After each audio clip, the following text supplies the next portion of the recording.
What's up, wonderful people? I put my phones on silent just in case I get disturbed. Hello, wonderful people. How you doing? You can hear me?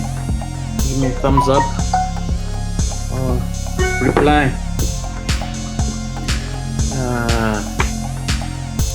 How you doing? Oh, just gotta wait a few minutes to see some kind of like responses. If you can hear me, let me know. And if you want to join me, let me know. How you doing? Where are you watching from? What time is it?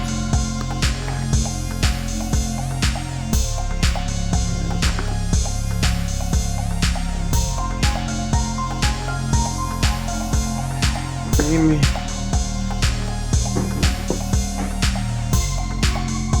Alright guys, I'm not seeing anyone yet, so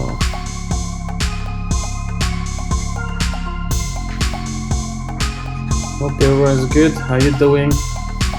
We're here in lockdown. Can you hear me? Okay, yes. So, see, there are 9 people already. Didn't see. Yes, so guys, London away from Burundi. Yes. Yeah, how you doing, my friend? Hope you're well. Yes. Oh, guys. How's you doing? How's your work? Right now we are in like lockdown. It's 8 p.m. Right now, and that's when our curfew starts, so no one is at the streets. So yeah, I'm just here inside. I thought to just kind of like talk to you guys. I'll spend the whole day inside today. It's Saturday. My work got cancelled, so I am just reading on the internet about Bitcoin, and I'm sure you've heard of it. If you have not heard of it, I'm sure you will. So yeah, I was reading all about it, and I was like, yeah, wow, Bitcoin, will it work in Rwanda? How will it work actually in Africa, in specific? Because it has some promising solutions, I would say. Bitcoin is set to reach 225K by December 2021. Do you guys agree with that? That's a $250,000, right? I'm sure you're talking about USD. Anyway, so when I was watching it, I remember, hey fam, come on, yes, I was around. JD, what's up, my friend? Thank you for the sticker notes. You can always post something when you post these stickers, then we can see like a comment highlighted. Yeah, so yeah, well, when I was researching it today, actually the whole day, I was like, well, Bitcoin would kind of solve many of the problems we really have here, especially in Africa and in general, but specific Rwanda, because yeah, money is a true issue.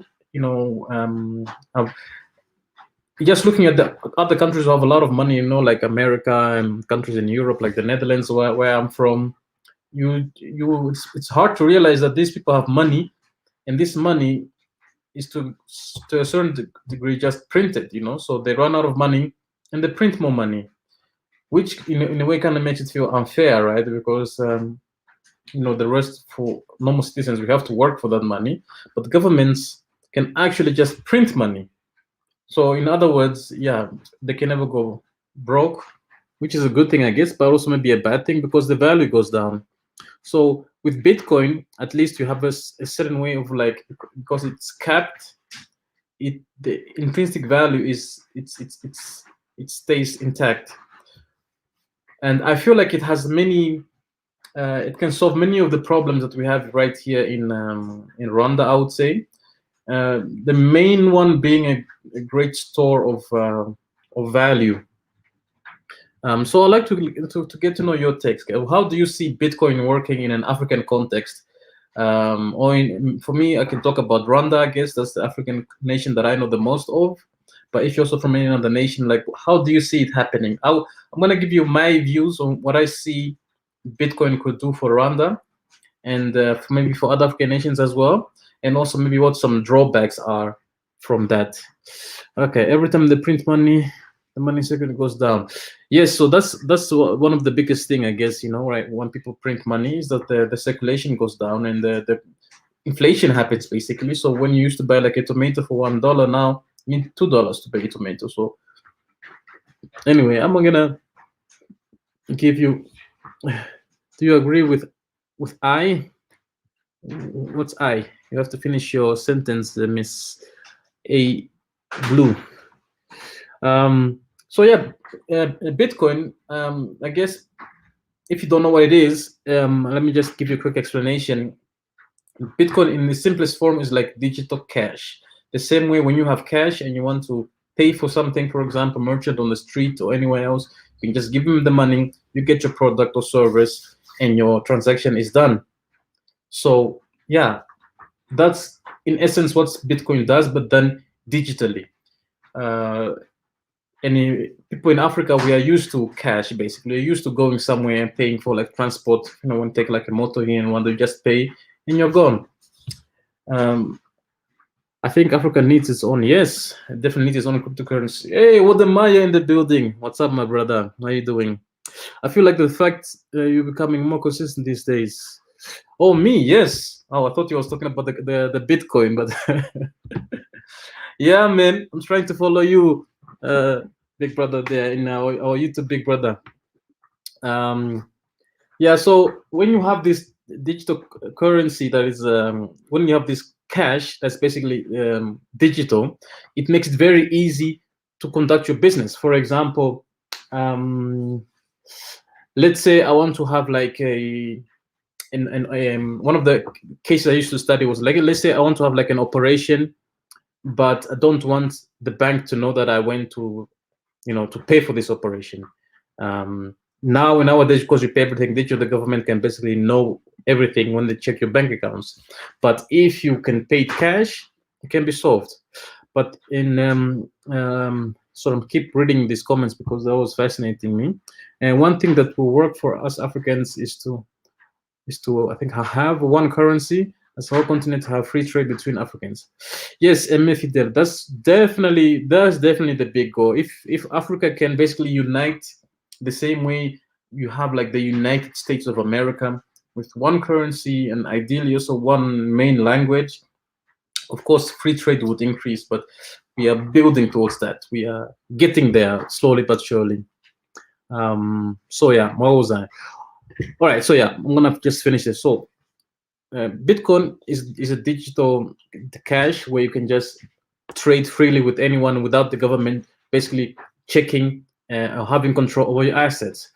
So for me, I grew up in the Netherlands, in Europe, and their life is at this point it's pretty much all digital. It's very much automated. Even if you have cash, many of the places that you go, they don't even accept cash, like zero cash. I've been to many cafes and stuff where you go and they just like, nothing. You can only pay with mobile banking or with your pass, but none of the cash. So, but then I realized, if for whatever reason one day you are like seen as a suspect, because of, I don't know, skin color or something like that, the government does not like you for whatever reason, they can basically just seize your account. And when they seize your account, you can do nothing.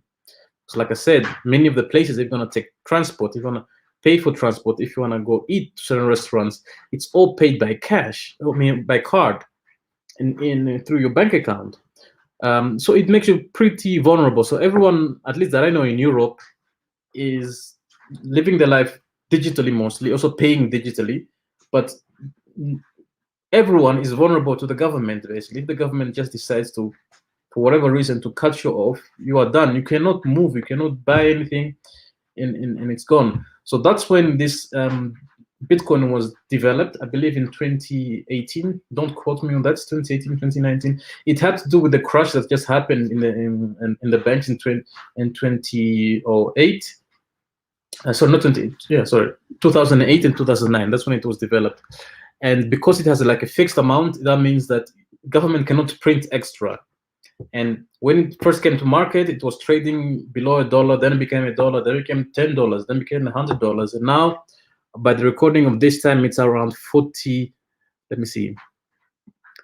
It's now at $40. One Bitcoin is $40,000, which is great, but it has also some drawbacks. Of course, it will be powerful for Africa to have one currency. I definitely agree. That's many people are saying. Are saying this, but I wonder. So when it comes to currency, they are like fiat currency, like the one we know that's controlled by a central government. Then we have these decentralized currencies like Bitcoin. Which one would be better? I think I'll go for the cryptocurrency. So when it comes to Bitcoin usage in Africa, will it work? Like, will it solve many of our problems? Okay, first let me just list one of the big problems that we have here in Rwanda. First of all, when it comes to paying digital payment, not everyone has access to a digital device, for example. Only, I believe, only like a quota of Rwandans, I believe, have like a phone with mobile money on it, and 16 to 20% have banking. So one of the main things that the large population of Rwanda does not have access to the internet. Actually, I would even say about 20 to 25% does not even have electricity at their home, so they cannot even even participate in this digital currency. So that's one big problem. Getting better. Do you use Bitcoin in Africa, bro? Well, Bitcoin can basically be used anywhere. Yeah, I will tell you actually a personal story of mine, which no, this is not my personal story. This is one of the stories that really inspired me when I was reading up on Bitcoin. Is that about 3 years ago, there was a guy in Kenya who was getting married, and like the Kenyan culture, like the Rwandan culture, there's dowry that needs to be paid. So, you know, for us guys, that's like a stress point, because you gotta pay dowry, gotta come up with a sum, and the family of your wife needs to be, you know, okay with that. Otherwise, hey, it's gonna be difficult. So, but this guy came to the great realization, like, what about if I pay with Bitcoin? And yeah, to his surprise, the family agreed. So he was happy. He took his whole $200 and bought Bitcoin. And don't quote me on the prices, but I believe back then Bitcoin was around $900. It was like maybe 8 years ago. So he bought for $200. That's like almost a quarter, I think, less, a quarter of a Bitcoin. But then over the years, the Bitcoin doubled. So it came from 900 to 1,000 plus, 3,000, up to all the way like 16,000, I believe. And then it ended in 2020, in 2018 as 20,000. So imagine how happy the family was when they received a Bitcoin instead of the traditional dowry of cows. So what for me this illustrated is just that we are moving along with the time. Yes, back in the days we used to pay dowry with a cow or crops or something like that, but nowadays, and so things now move to money basically, so you can pay cash or mobile money, and now we can now even pay with Bitcoins. And this guy was good to pay with Bitcoins because it kind of appreciates in value. And so imagine getting a dowry this big, and then in a short while basically doubles. It's like getting a cow that gives birth to 10 cows or something. Samagoose, yes, hi. How you doing? California. What time is it in California? It must be like morning, like 10 a.m. or something. Hey, Bitcoin is a fraud. It's being pumped by Tether. Plus, it's old technology. There's much better out there than Bitcoin. Yeah, well, okay. I don't know if there's anything better than Bitcoin. I don't think there's anything better than Bitcoin. When it comes to cryptocurrency, Bitcoin is the leading thing, I would say. So any other cryptocurrencies that come after that, they are they have not beaten Bitcoin yet, unless if you say cryptocurrency is a fraud, that I can imagine. But when it comes to cryptocurrency, Bitcoin is definitely the number one at this point. Yes, Pretonila, yes. Hi, how are you doing? Hi, how you doing, guys? How could you have one currency when all your neighbors' countries are closed the borders because of your government is so aggressive with them?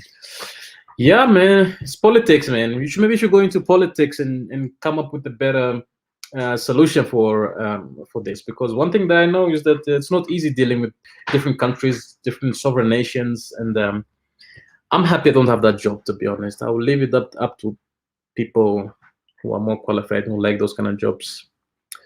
Okay, at AA, what's that with you mean better than Bitcoin? Yeah, that's my question too. When it comes to cryptocurrency, I mean, there's nothing better than Bitcoin at this point. I think also it's important to discuss the blockchain technology behind Bitcoin, that's BTC. It's a blockchain technology. I think it's BTC is Bitcoin, sorry. By that, I'm talking about the transaction fee associated with converting BTC to fiat currency.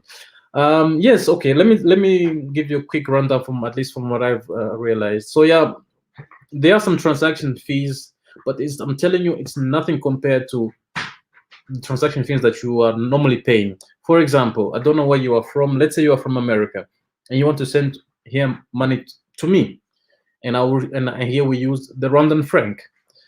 So you send your money. Let's say it's already in your bank account. You send it to an intermediary account, which will send it to another intermediate account here in Africa. And I will be able to go to that account and withdraw that money. And while I withdraw the money, they're going to charge me conversion fees. So through all those ports, you're going to be paying. And if you compare it to Bitcoin, where you just pay one transaction fee and it goes directly to you, no intermediary, it's a much better solution in that way. This is funny. I was in someone's live stream a couple of days ago. I mentioned BTC, and those people chased me out of the live stream. No, man, here you're welcome. I want to talk about the solutions that Bitcoin can bring to Rwanda. The admin blocked me from commenting on their page. Not me. When Rwanda will be normal? That's a good question, man. You need to talk to COVID. Okay. Bitcoin is a fraud. Has to be the dumbest comment of it. Nah, I don't agree with that. All right. How was 10? Oh, wow. See, good morning. So I can't believe you guys how early it is over there. All right. Blockchain will facilitate crypto transaction for as much as cheaper rate as blockchain tech behind it allows for more transaction simultaneously. If anyone knows what the comment, by the way, you can just join the live stream here. Live stream by clicking on the link right here.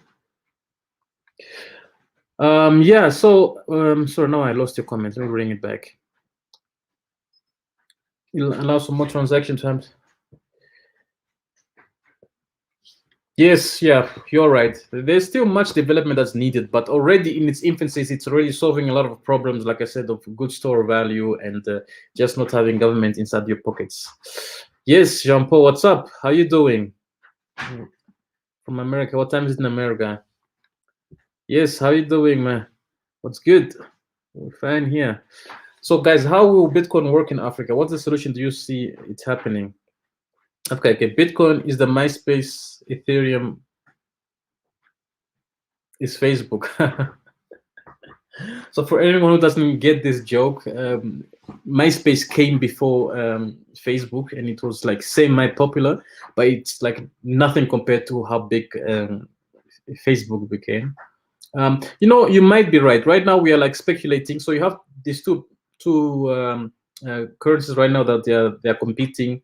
BTC, Bitcoin, and Ethereum. Ethereum is promising to do something very revolutionary, which we don't know yet exactly. But Bitcoin is like the one that's been is the first currency that's actually working right now. All right, when you will open your gym?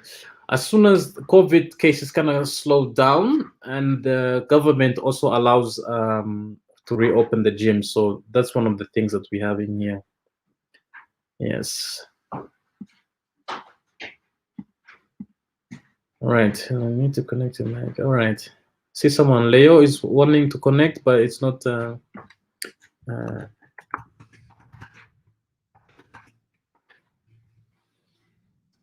It's not happening. Connect your device, Leo.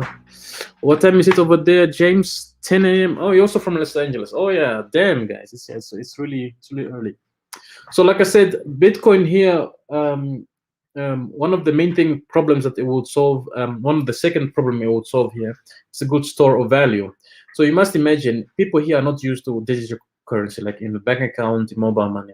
So imagine you get a lot of money, you inherit a lot of money, you make a lot of money. I don't know, you sell your plot of land which the government want to buy, and now you all of a sudden you have all this big money. Where do you put it? You're gonna put it under your pillow, you're gonna put it into a bank account and just hope that these banks will take care of it. So one of the great things that we have going right now is that with Bitcoin, you can basically store that money digitally, and you have like a safe word, certain safe words which work as your password. As long as you can remember this password, so you can keep them safe anywhere, this will be yours to keep. So Bitcoin is a great store of value if you have, accumulated some assets, or God forbid, there's like a war and you have to flee. Like me as a Rwandan, I have some memories of when we were fleeing Rwanda, and we had to decide to leave some stuff behind. Actually, some stuff, a lot of stuff you have to leave behind. Luckily I was a child, so I was not really aware of what was going on, but later it makes sense. But now that I'm a grown up, I'm realizing like, if I had to flee the country right now because of, I don't know, World War III would break out here, what would you bring, and how would you carry your money? You cannot carry it all live and everything. So what happened with BTC, you can basically just remember that password, and then just go about your life. And as long as, so the only thing that you need, of course, is the internet. But the way our development is, we cannot go back without internet. Let me see. Truly Zambian, but BTC, what happens to this promise of anonymity? Yes, so it is not truly, for the people who don't know, Bitcoin is not truly anonymous. The people can still paper trace from which account it came to, from which account it came to which account it went. But these accounts, they are not, there's no names attached to it. So you can see the account number is like 16 number digit words and letters, but you cannot see which name, or so we can see that if you have like a account, you can just check, oh, this is how much BTC has come through, but there's no name attached to it, so it's semi-anonymous. Hello Mwari, how are you doing? Where are you from? Bitcoin has become second. Yes, that is true. It has become it's become like gold basically. So like I said, when I grew up in the Netherlands, we learned a lot about the German and also about the Second World War II. And when people were like fleeing that country, they would like convert their assets basically into diamonds or gold assets, so that it's easier for them to carry. It's hard to carry money. Monero is what BTC is supposed to be. Don't know about that. Okay, you disagree? At this time, it is not good store of value. You can say it's good store of value when you. Yeah, okay, it's okay. We can disagree, but I disagree with that as well because, okay, maybe I agree with you on this small part, because one, if you want to store your value now and maybe you want to use it tomorrow in 2 days, yeah, that's not good, because it can you can have like 1,000 worth of Bitcoins today, and tomorrow in 2 days you're gonna buy your car, which is $1,000, let's say, and then all of a sudden it's 800 or 500. It's possible, but over the long term, it is, and the more people, of course, use it, the more stable it becomes, and with time, the better it becomes. So it is not perfect, but that's why it's still so speculative. So it's not the greatest place to use as your daily currency. But I'm telling you, if you put your money in right now and you just let it go, it will, over time, like of course not 1 or 2 months, but give it like years, it will actually increase.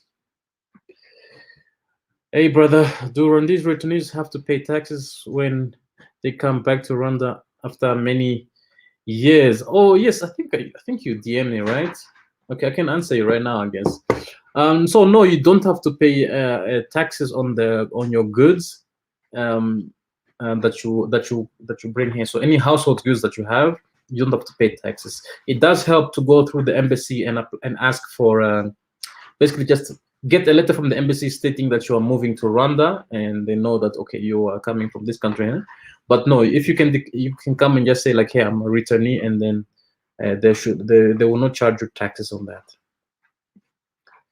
All right, we can just look at the last 6 months and see how the value has skyrocketed. Yeah, it's like I said, it's not perfect, but if you compare it to what we have right now, and like let's say in the coming like 5 to 10 years, yes, fiat currency might be the true solution. But if you want to have like wealth of your assets that you want to carry for like the rest of your life, or you want to basically protect from other people, yeah, it's better in my opinion. You know, we don't have to agree, but that's what I think. I saw the movie to Rwanda with Don. Was the movie accurate about Rwanda? Well, it is. I have no opinion about it right now, because seeing that the main character who was played act right now is in Rwanda, I think still in prison. There were many things that happened apparently that were not brought to light that we don't know about yet. So I will know right now, to be honest. I'll have to reevaluate everything based on the new information that has come out, and I think it's still ongoing. So give me some time, maybe later this year, I'll make a video about it. Hello, brother. Good to see you, educating brother about cryptocurrency. Yes, I am trying, man. I want to send you. If you want to send, if I want to send you, if I want your send money, Bitcoin Cash is greater. Consider faster transaction cheaper. Yeah, I think you are saying Bitcoin is faster. Yeah, I will agree with that. Childhood in Rwanda. Ooh. Yeah, I think I should make a video about it. Yeah, so guys, me, I was born in Rwanda. I'll give you a short version because it's a long story. I was born in Rwanda. I grew up in Rwanda for the first 5 to 6 years of my life. Yeah, 6 years basically. So all my brothers, I have 4 brothers, as you can see right here. We're all born in Rwanda, and my youngest brother was born like 2 years before 1994. And then after that, we fled the country. So we fled when I was like 6. I was a month before my 6th birthday. And then we went to Congo. That's where we lived for less than a year. And then we went to Zambia. We lived for like 4 years. And then that's when I went to the Netherlands. That's like the quick, short version of it. Wonderful people. Hey, what's up? Bitcoin is a currency that is doing well, but the blockchain technology is what we need to pay attention to. Yes, Jack Jackson, I agree 100%. But Bitcoin is like the ambassador of the blockchain right now. So we need to pay homage to Bitcoin because it's paving the way. Thanks, Rwanda people. Thank you too. The future. Yes, you can invest whatever. I will not. I'm not going to give you financial advice. That's not my place to be. But I would say definitely read up on it and see what it means to you. If you want to send money, better use Bitcoin Cash because the speed transaction. Oh, okay, Bitcoin Cash. Okay, I guess so. You can do that. I've not tried that yet. All right. Are mixed race accepted in Rwanda? Yes, 100%. BSP will allow for cheaper and faster transaction in the future. I agree. It looks like let me clarify. I'm not against BTC. I'm very much a believer we should take advantage of it, but I'm saying it doesn't fit the criteria for a good store of value. Yes, you are right. But then again, like I said, it depends on how long you want to store this value. For example, if you want to have money that you want to stay for retirement. Right now, I think BTC will be a safer bet. But if you have money that you want to save for a rainy day, because coming 5 years, I would say, then no, BTC will not be the right thing because it's too volatile right now. Are you Bitcoin or lithium? I guess I'm Bitcoin. Yeah, why not? He has elaborated. Would you do a video about being mixed race in Rwanda and being with a white person or mixed?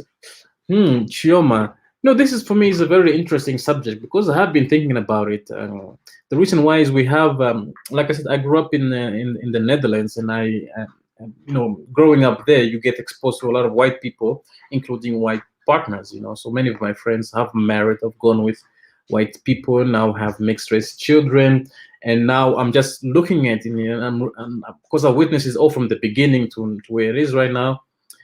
And I find it to be a very fascinating topic indeed, and how mixed race people, basically, I feel for them. I feel the duality that they are with. If your parent is one is European, one is African, you grow up with two cultures, and in any culture that you are in, you're always kind of like a foreigner because they always see the part that you are not. And I understand very well because that's how I felt when I was in the Netherlands. People are looking at me like, no, you're not European. And then when I used to come to Rwanda, people are like, no, you are European, you're not African.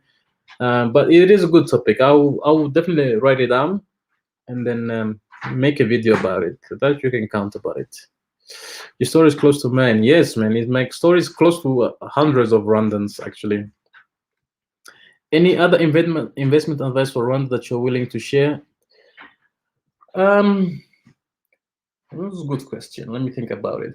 The number one, I would say, maybe let me give you like a top three. Number one investment for Rwanda, I would say, is like I would invest in your knowledge about Rwanda. So that means visit Rwanda, like read about Rwanda in like in different contexts. Like Rwanda is known to have some people who are like against it or are for it. I would just read all the compelling arguments, and also one of the best ways to know the country is to be actually involved with the country. So if you want to come here and buy something or invest in something, in someone, invest into like connections with Rwandans in Rwanda. That is what I would say. So invest in your knowledge about Rwanda. That's definitely on top of the list. And second investment advice, if you are someone who is abroad, for example, and you want to invest in Rwanda because maybe you don't have the time to visit, take some money, $100,000, I don't know what you have to spend, and invest it into a project here in Rwanda, I would say not even a project, into an entrepreneur here in Rwanda. Why do I say it? Is because $1,000 is a money that you can easily get when you're living abroad. I mean, not easily, it's easier. But the $1,000 here, it's a lot of money because like in the video that I made, if you realize that people who make above $600 here per month are considered very rich. So if you can invest that amount of money into like a Rwandan who has like a certain business or someone wants to start a business, it would be a great way to be invested in someone. But just know that it is a money that you're basically giving away and you can lose at any time. But it's a great learning curve, like if someone says, I want to open a boutique, for example, and I need some money for inventory, just follow the process, learn from them. And the last business advice I would say for investment in Rwanda, try to see if you can buy some kind of assets here in Rwanda, like plot of land that it's here and you can invest in. You all need to do this for kind of like to get to know how it is to do those kind of stuff. So maybe invest with some family members, invest with some people here, and just start small. I would say never go in 100% because you need the rules and regulations in Rwanda are changing and moving fast. So you need to stay up to date. I hope that was useful. Your channel is lit. Yes, thank you, my friend. Jay, everything. Mis je Nederland niet een beetje? So the question is, don't you miss Netherlands a little bit? Nee, ik mis het echt niet. Absoluut niet. Het is super koud. En Iedereen is toch in lockdown. So nee, absoluut niet, man. Blijf nog even hier in de zon. All right. I love the video you did showing your house. Ah, yes. Oh, I'm glad so many people found it so useful, actually. And I don't know why I was so self-conscious about it. But yeah, I've got a lot of great feedback from it, and should have done it sooner, actually. Yeah. All right. What crypto exchanges do you guys have in Rwanda? Because I live in Australia at the moment, so next year I will be going to Rwanda. I wanted to know safe exchanges. Right now, we don't have a cryptocurrency exchange in Rwanda. Yeah, if I'm mistaken, can someone let me know? But to my knowledge, we don't have it, which makes it a bit of cumbersome, I would say. But all the struggles that you encounter here in Rwanda, I see them as business opportunities. So because there's no exchange, it's not really well regulated, I would say, and you can still kind of like move around and do basically whatever. The government will catch up eventually, but by that time you have had some kind of like knowledge and some kind of experience here. But if anything changes, I'll definitely let you know. But no exchanges here in Rwanda yet. You are very knowledgeable, thank you. But PSV got a very bad reputation because of the CEO. And when I look at the coin, I don't really use development and speed transaction. You are right. I cannot have nothing to add on that, but I think you're right. Yeah. Leo Ro, do you plan on moving back to Europe? What about your future children? That's a good question. Well, my future children, which are not here by a long stretch, we'll see how it is. So, like I said, in my life, I was born in Rwanda, but I got to live in 4 countries now in my life, and I don't think my parents planned that in advance. And the way the world is moving, and with the whole COVID, we're living in such an online world. So I can imagine that when I have children and they are grown to a certain age, maybe I want for them to have a specific education that is not available in Rwanda. I can imagine still getting the education online, or maybe just moving to, I don't know, Australia and getting the education from America, if that's necessary, because they might have some subclasses, everything. So I have no plans of moving back, but you never know how that goes. Sado, how you doing, sister? What is a good average investment for a house? Example, in Kigali, at a good area, 2-bedroom and a sitting room. A good investment for a house. Good question. Well, everything, it's a bit of a negotiation here, I would say. So that tool that you can do, you can buy like an old house that has like a good location or like a big plot of land, but the house is definitely old. Why you would do that? You can buy that house and just like sit on it, and by the time you are ready or you have some extra cash, you can come and renovate it. And usually, when you renovate it, and if it's like in a good location, the value of your house or the plot of land that you have will like quadruple. So I'm sure you want to know about the price ranges. So this kind of houses that I'm talking about, that's like old in a good neighborhood, but they're old, you can find them between $40,000 to up to like $80,000 for one house, which is relatively cheap. And one of the second reason why I would advise that is because some of these old neighborhoods, they're getting revamped like real fast. I think it's called gentrification, what is happening. So if you have your foot in those kind of places, by the time you get there, your house will appraise as that. The second investment, I would say, is these new houses that have been built, and they start around $70,000 to $80,000. And they're like in apartments, they're well built, they're new. These are great houses if you yourself want to live in them and maybe rent out some rooms, or you want to live in them and then when you go do some kind of like Airbnb.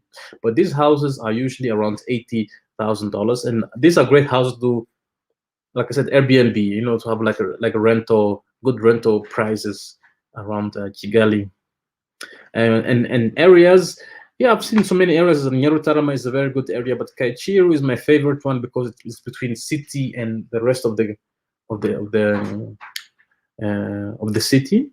And then there are some other houses that are kind of like outside of Kigali, which are much cheaper, but these are more if you want to have like beautiful houses and you just want to have like relaxing.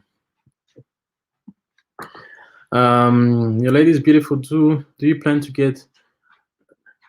plan on getting married? Yes. Oh, thank you very much. She will love that. We do plan on getting married, but like I said, we are not there yet. It depends on when she will propose, when I will propose. We'll see which one who goes first. Can someone open a bank account in Rwanda without being there physically? That's a good question. At this point, I don't think so, but it's probably possible if you have the right connection. So if you're someone who works in a bank, they can verify you. I'm sure there's like a way to get there, but officially, it's not possible. Not to my knowledge, at least. All right, thanks. Great advice. Ghana and Nigeria have online platforms where investors can connect with farmers needing funds. Wonder if Rwanda has. That's actually a great initiative. No, we don't have that here in Rwanda. But also because Rwanda is really farmers, they are one of the categories that are really not online most of the time. And the people who are online, usually the younger generations who have left the farm, lands and went to Kigali and they've discovered the internet and the rest of the world. It's usually hard for them to convince their parents again to do this kind of stuff. But I can see it happening indeed, because these plots of lands in farm areas are usually cheap and they are big. So if you can find someone who can invest from abroad, yeah, that would be a great thing. Yeah, I mean, let me know what the name of the platform is. I'll check it out. Are you looking for business partners? Yes, I am. Actually, I am. So many ideas, but I've realized I've had several talks with several people and shared like business plans and everything. So now I'm kind of like a bit more picky about the partner, like who is it and what are you bringing to the table that's more than money, because it's like right now Rwanda needs more than more than money. You need someone who is who's like really invested and who wants to have this kind of like long-term view. I call it patient money. And if you just want to like just invest a quick buck and then get it out after a year because you can get great promise, great results, that's not what will help basically at this point. All right. All right. I'm a YouTuber with a man. He was fine in Rwanda with you together. It's okay to film around. It's okay to film around as a YouTuber. Oh, good question. Yes, it's okay to film around as a YouTuber, but you should be careful on who you're filming. People now are in Rwanda, they're at least in Kigali, they are catching on that all these people are filming, and it's like they're taking, not leaving anything behind. So people want something in return here. So you can either talk to them, ask permission, and they can give you goodwill, like, okay, you can film, or you basically just have to maybe like buy some crops or even pay them, and then they'll be okay. But if you don't film other people, you are good. Okay, George, no exchange is safe from hacker or scammer. You should look into decentralized exchanges. Yes, that is true. If you know what he's talking about. Hey. If you are really interested in crypto, look, green coin, promise you, thank me later. All right. Hey, brother, peace. I'll be retiring soon from banking and finance accounting. I'm hoping to invest in the continent. I'm planning to come. Wonder. Yes, Jackie. Yes, you are welcome. Many people want to do that, and I think I can help with that. I feel like I have a good idea what people want nowadays. We can in fact register online for a bank account. You've done it. You see. Oh, great. Which Kanyoni? Yeah. So I was thinking of something else. Which bank was this? Was it like Becca? I don't think it's Becca, right? It's probably INM Bank or this other progressive banks. How many languages do you speak? Okay, I speak 3 languages, fluent, and the fourth one is half. So it's Dutch is the language that I've learned the most and I speak most fluent in. Then there's English, and there's Kinyarwanda, and then there's like a little bit of French. But it's actually average. almost all Rwandans that you'll come across, they speak at least 3 languages. You'll be surprised, actually. What type of business or investment? What type of business or investment does it need? So, like I said, so asking for business partners and investment. So right now, you either need patient capital, so someone who's willing to put the money in and just kind of like be patient with it, like 5 to 10 years, basically. Or like some kind of like those loans without any principal interest, or maybe just like inflation interest or something like that. Or actually someone who's willing to invest their time in the country, because if you have money, for example, you come and live in Rwanda for like 6 months to a year, you're going to recognize problems. It might be problems that you yourself are facing, and that's usually a great business idea. If you come across a problem, you find a way to solve it and then kind of like scale it to other people. For example, people coming to Rwanda, they might have difficulties finding a house, for example. You can build a great platform where people can just find a house very easy. That's like a great solution. So either patient capital or just invest your time in the country. Yes, you're welcome, brother. How long do you plan on staying at your current location? I'm assuming you're talking about my house, but I'm gonna be staying here for a while until I have enough money to move to a better location. I'm gonna be, like I said, trying to work as hard as I can this year to make enough money for the business, but also for my house upgrade. But yeah, probably 6 months to a year. Don't quote me on that, man. We don't know how 2021 is gonna be going. I got you, bro. Uniswap. All right. What bank you recommend in Rwanda? Yeah, to be honest, I don't have enough data right now. I know I have some anecdotal stories, but people like to complain about their banks. But I've seen no bank is perfect. I'm with Bank of Kigali, which is quite nice. They have like a nice application, but I've heard other banks have the same, and maybe they're much even better. It's a good video idea actually, but I'll have to taste more. Can you provide information on establishing residency? Yes, I can. Give me like 2 weeks or so. I'm gonna be making a video about this and also about getting citizenship. And to be much more detailed video.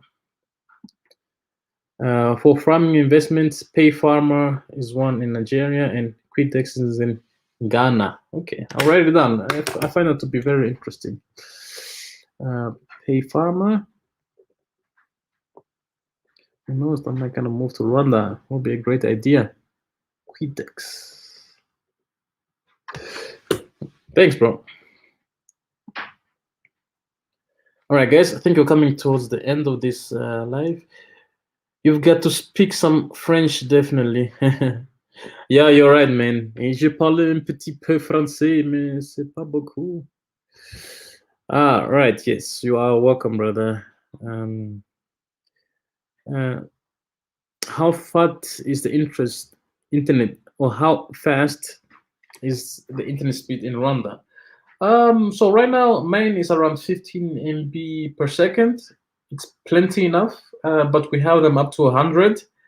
The only downfall is that not all places in Kigali or in Rwanda have these fiber connections yet. So I would say, I don't know what the percentage is, but at least half of the city has fiber internet, and the more outskirts are less. So yeah, we shall see how that goes. Anyway, guys, any final questions before we dive back? Let me see. How hard is Kinyarwanda? Okay, this question is how hard is Kinyarwanda? Man, Kinyarwanda, it's not easy, my friend. It's not easy. It's a language that you need to get accustomed to. But if you speak one of these Bantu languages, like Swahili, for example, it's significantly easier from that point. But another easier part of it is that you can basically, the way you write it is the way it's spoken. So it's that easy. Once you can speak it, you can probably read it as well. Asante sana. Yes, Jojoko. You're welcome. Now, thank me when the video comes. All right, my wonderful people. Thank you very much for joining me on this live. I hope it was a bit of informative. Spent almost an hour talking. Oh my God, that's a lot. Yes, don't forget to subscribe, guys, and stay tuned for more videos coming like this. And if you have any other questions, you can just connect with me on Instagram. I'm there pretty much every day, and I answer also more of your questions from Instagram. Thank you. Have a nice day, evening, morning, wherever you are, and I'll see you in the next video. Ciao, ciao.